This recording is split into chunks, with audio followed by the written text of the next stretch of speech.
Habemus Papam.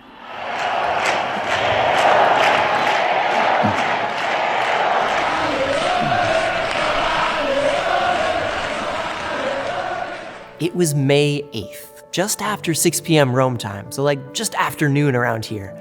The white smoke began pouring out of the Sistine Chapel chimney, and it was exciting. The crowd went wild in St. Peter's Square. Even some of our priests and seminarians from here in the Archdiocese were there. Oh man! Down and down. We got white smoke. While Catholics all over the world were pumped. So many people just stopped.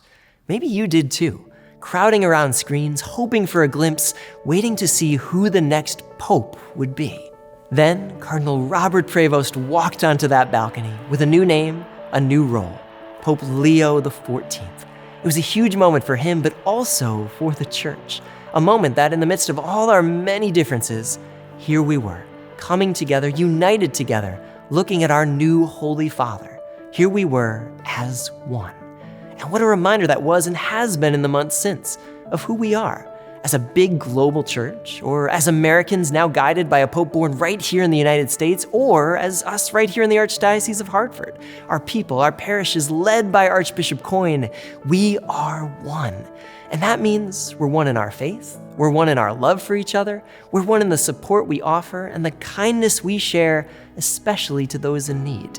And when we're doing it well, that oneness can lead to big things, like what can be done, what has been done for so many years through the Archbishop's annual appeal. This incredible opportunity that not only brings us together as one to offer money and support, but that reminds us each year that our oneness unites us to those in need, as brothers and sisters in this faith together, sitting down together, all part of this incredible one.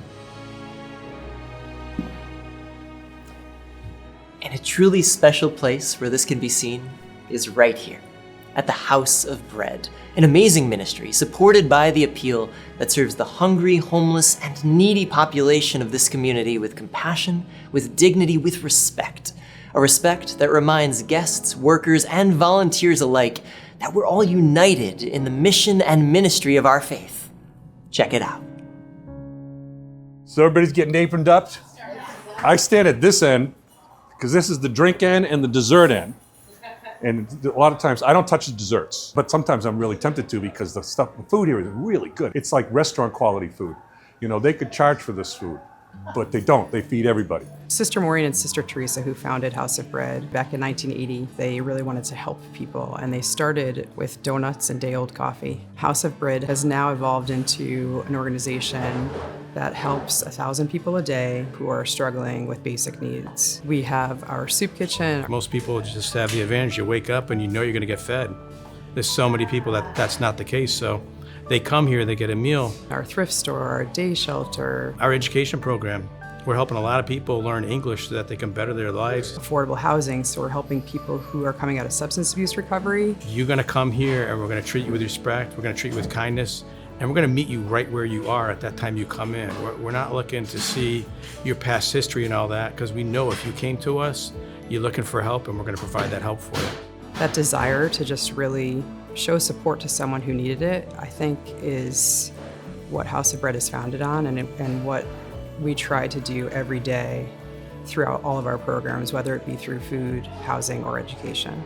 They're starting to see more and more people coming here who, have homes, have apartments, but then they get to a point where they're kind of running out of money at the end of the month. And so this place is just starting to really see a lot of issues with increase in numbers. So we're doing everything we can through the Archbishop's appeal to help maintain House of Bread. What I think ultimately is the most important need that we address is the need for love and help. We're not here put on this earth to just live by ourselves and figure out like what's best for me. It's like until we all can help each other, it's a tough world and everybody needs some sort of help. We show up for one another because that's what Jesus did and that's what we should do. It's a gospel call, isn't it? I mean, when I was hungry, you fed me. When I was naked, you clothed me. When I was homeless, you sheltered me. I just want to do what I'd want someone to do for me if I was down and out, do for others that you would have done for yourself. The greatest impact of parishioners supporting the Archdiocese through the Archbishop's annual appeal is that it allows us to continue. I mean, that we can every day show support to those who are most in need, on the margins of society. The House of Bread needs help. We use that money like we do with all of the people that support us and really push it back into our programs. That is someone's son or daughter. They are a child of God. We don't know what their circumstances are now, and if we can treat them, with compassion and dignity and respect, then that's what I'm going to do. That's what I feel called to do, and that's what I will try to do every day.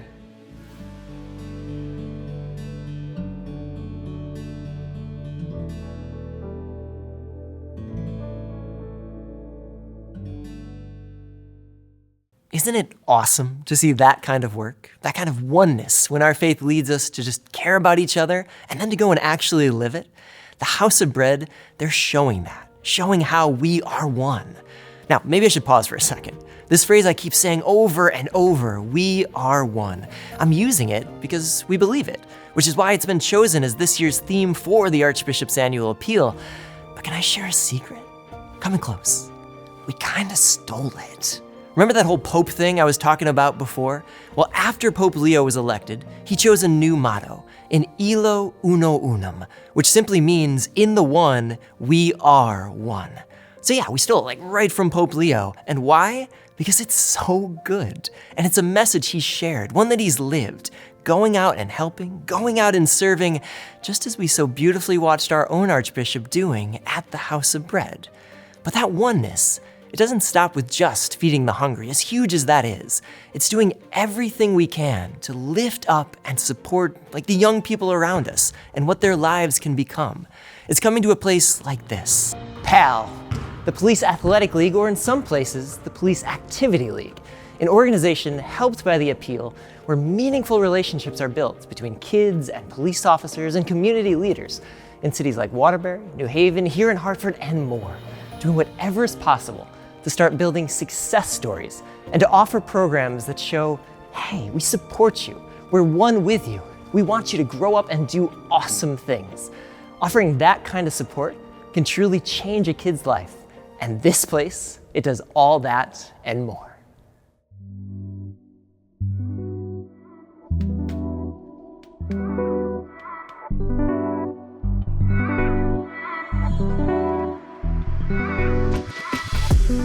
PAL is a really astonishing youth program, open to new ideas and out-of-the-box programming that serve the youth and the families of our community. We do after-school activities, mentoring. Whether it's life skills, teamwork, leadership, sports, recreation, educational. Spiritual health, it's about physical and behavioral health, all the components that a young person would need to thrive in society. Place of opportunity for youth and the community to build strong relationships between the officers and the kids and community.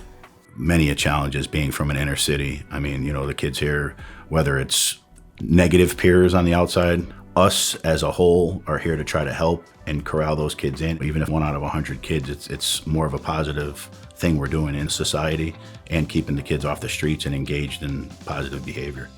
My first 2 years of high school, I wasn't doing the best. I was not. I was late to school every day. My attendance was not good at all. My grades were, I was just slacking, I was bad. Now I'm here every day in school. I have A's and B's.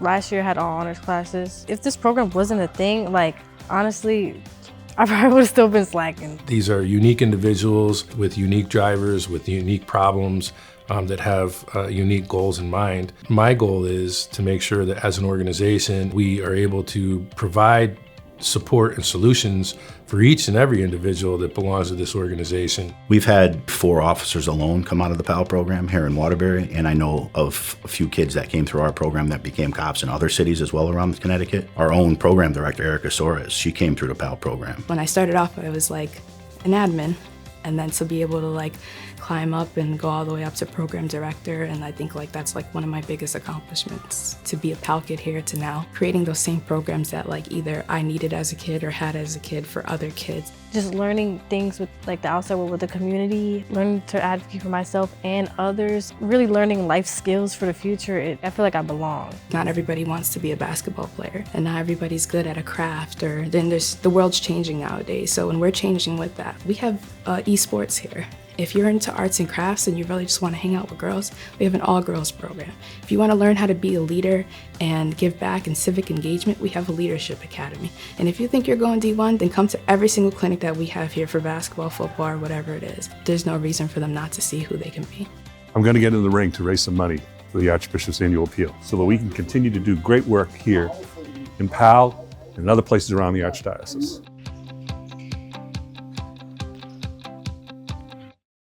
Whether it's PAL, the House of Bread, or so many other groups and ministries and offices and people that this appeal supports, when you give, you make a difference. When you give, you show what living your faith is all about.